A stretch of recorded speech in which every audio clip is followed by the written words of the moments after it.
Afrique Idée. Nous sommes le dimanche 1er avril, près de 14h05. Nous sommes en présence et en témoin justement de la manifestation, en tout cas qui a vocation à dénoncer le coup d'État au Mali qui a démarré le 22 mars, soit près d'un mois avant les élections présidentielles au Mali.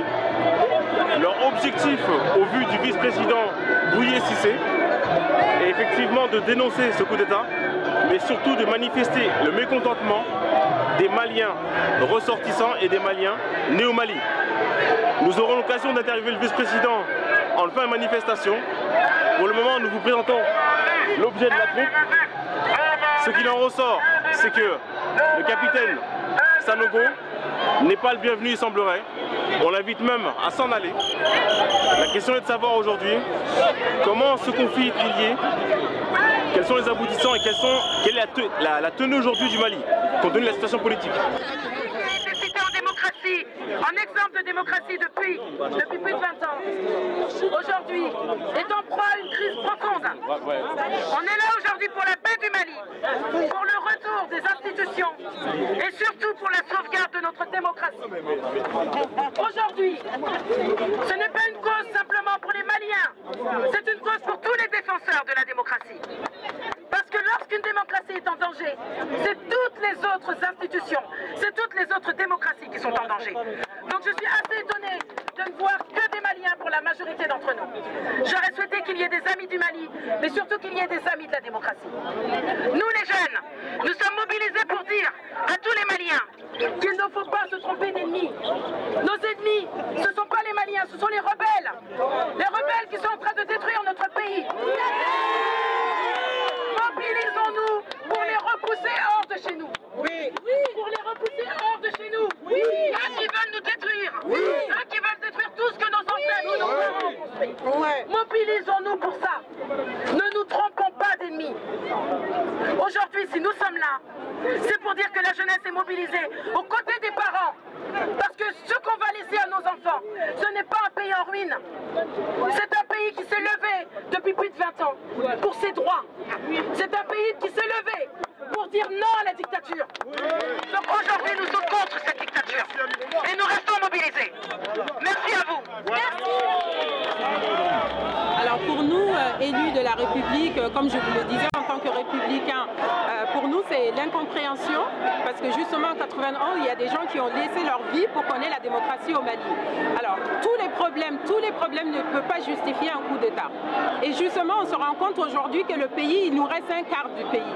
Ceux-là même qui ont critiqué le gouvernement en disant le gouvernement ne fait rien, sont restés à se pavaner dans Bamako alors que le pays, les trois quarts du pays ont été pris en 2 jours. Donc pour nous c'est l'incompréhension, on dit aussi nous, c'est la démocratie qui doit prévoir. Quand vous parlez de cela, quand vous parlez de cela, des putschistes, du groupe de militaires qui ont pris le pouvoir par la force. Capitaine Sanogo, exactement. Oui. D'accord. Alors donc moi je pense qu'il est irresponsable, que ce monsieur il devrait réfléchir, de voir dans quel état il a mis ce beau pays, malgré toutes les difficultés qu'il y avait, et de réfléchir à comment il faut restaurer la démocratie, parce que lui quand il parle de restauration de la démocratie, nous on dit il faut mettre les constitutions, dès qu'on dit qu'il n'y a plus d'institutions, il n'y a plus de pays. Donc déjà il est à la tête de quel pays qui nous disent, parce que s'il n'y a plus d'institutions, il n'y a plus de pays. Et nous tout ce qu'on demande c'est le rétablissement de la démocratie, des institutions, et nous c'est l'incompréhension totale à 1 mois des élections présidentielles. Si le peuple est mécontent, on dit place au peuple, c'est au peuple de donner le pouvoir et c'est au peuple de prendre le pouvoir. Si le peuple n'est pas content, le peuple avait le choix de mettre à sa tête des gens qui peuvent changer les choses. Donc, mais pas par un coup d'État, parce que dès que tu sors les armes, tu ne sais pas où ça va. Alors maintenant, qu'est-ce qu'eux, ils peuvent nous dire? Qu'est-ce qu'ils peuvent nous dire? Puisque maintenant, les 3 quarts du pays sont aux mains de gens qui ne veulent pas du bien au pays.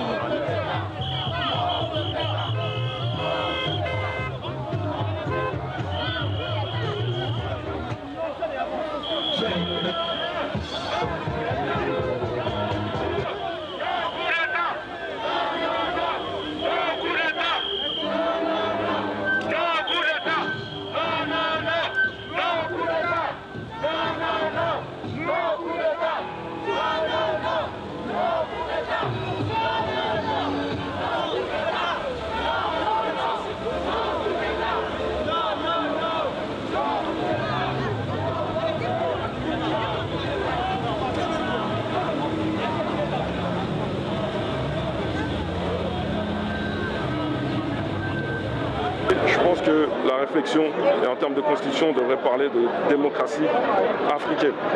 Parce qu'aujourd'hui, trop de pays, trop d'ex-colonies françaises ont dupliqué leur système de démocratie par rapport aux puissances coloniales. Aux occidentales en tout cas. Voilà, occidentales. Pour moi, c'est un gros problème encore aujourd'hui pour que nos pays d'origine puissent émerger vers le haut. Donc vous, là, vous êtes en train de parler d'un nouveau modèle de société. C'est ce dont vous parlez. Si l'Afrique, effectivement, comme vous dites, a dupliqué son mode d'institution sur les pays européens, comme la France, quel modèle de société, en tant que citoyen franco-malien, proposez-vous aux Maliens qui sont actuellement en train de souffrir parce qu'il reste peu de ressources? Moi, je proposerais de revenir aux fondamentaux liés à la culture même, à la base même de la retour aux sources. D'accord.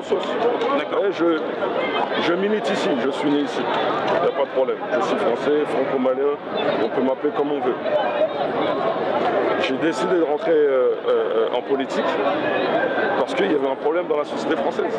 C'est-à-dire, effectivement, il y a eu un passé. Et ce passé-là, aujourd'hui, on en voit les dégâts. On en voit du moins les fruits, même si c'est des fruits pourris.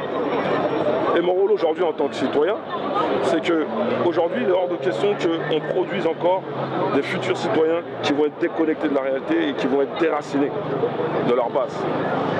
Moi, c'est pas l'éducation nationale qui a fait en sorte que je puisse prendre connaissance de l'histoire de mon pays d'origine, par exemple. Comment avez-vous eu accès à ces connaissances? À des anciens, j'ai été curieux. De votre propre chef? De mon propre chef.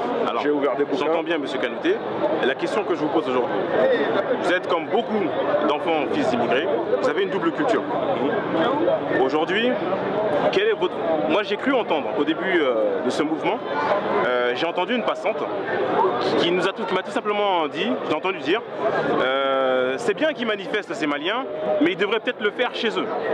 Maintenant que la France a laissé l'indépendance aux anciennes colonies, ils devraient manifester chez eux. C'est ses propos, ce sont ses propos, je la cite. Hein. Vous êtes franco-malien, vous dites que le modèle que l'Afrique a aujourd'hui, en tout cas le Mali, n'est pas suffisant pour permettre de s'émanciper. Est-ce que les enfants et fils d'immigrés qui ont un modèle de société à proposer ne devraient pas être sur place plutôt qu'en France? Est-ce qu'on ne serait pas plus efficace plutôt que continuer à entretenir l'afflux des cerveaux? Parce que dans ce qu'elle dit, vos propos se rejoignent. Vous vous plaignez du modèle démocratique malien, qui n'est pas adapté à la situation du terrain. Mais pourquoi n'y êtes-vous pas? Pourquoi j'y suis pas? Parce que quand je suis là-bas, je suis considéré comme un simple Français occidental. Le problème est inversé. Le problème est inversé. Maintenant, dans ma réflexion toujours, je me dis que la problématique du Mali, comme d'autres pays d'Afrique de l'Ouest ou Afrique centrale, donc je reviens sur les ex-colonies, le problème il part d'ici. Donc si on retourne tous au Mali et qu'on se retrouve toujours sous tutelle des pays occidentaux, on ne règle aucun problème. Alors que ceux qui ont grandi ici doivent s'insérer dans le système et le modèle occidental. Ça, c'est pas un problème. Mais toujours en prenant en considération et en respectant le fait qu'on sait d'où on vient. On connaît notre base. D'accord. Donc respecter la législation française, mais en gardant son identité personnelle. Son identité personnelle. Je suis d'une double culture. C'est une richesse. Le Malien n'a pas à me dire de me déraciner de mes acquis dans ce pays et vice versa. Vous voyez ce que je veux dire? Aujourd'hui, on va dire on est dans une forme d'évolution. Et quand on parle d'évolution, on ne peut pas se permettre de mimer un modèle et ne pas se remettre en question.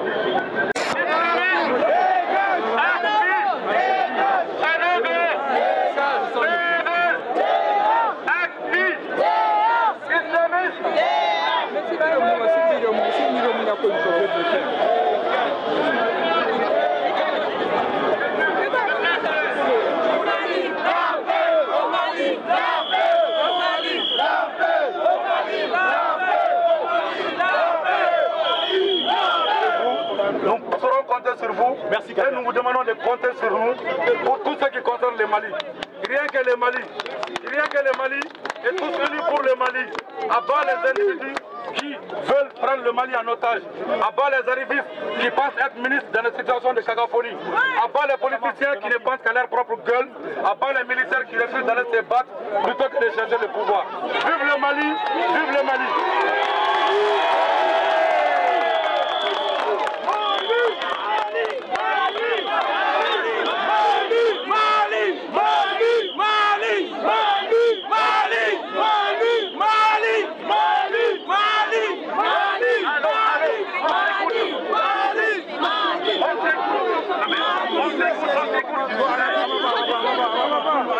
Nous avons créé un réseau en Espagne, en Belgique et en Allemagne, partout, et dans les régions françaises aussi. Partout, il y a une forte communauté malienne, on s'organise. Et chaque Malien de son côté, il faut mettre la pression sur l'État. Trop, c'est trop, ça suffit. Il ne faut pas rester passif. On ne peut plus, la population ne doit plus rester passive. Voilà, il faut être acteur. C'est notre pays. On ne parle pas d'ATT, on ne parle pas de Sanogo, on parle du Mali. ATT, il a fini, il est resté 40 jours. C'est le Mali. Et nous, c'est nous, surtout pour nous les jeunes. Surtout, c'est notre Mali à nous. Les vieux, ils ont fini. Depuis 50 ans, on sait ce qu'ils ont fait. Nous, maintenant, il faut qu'on se mobilise.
Banana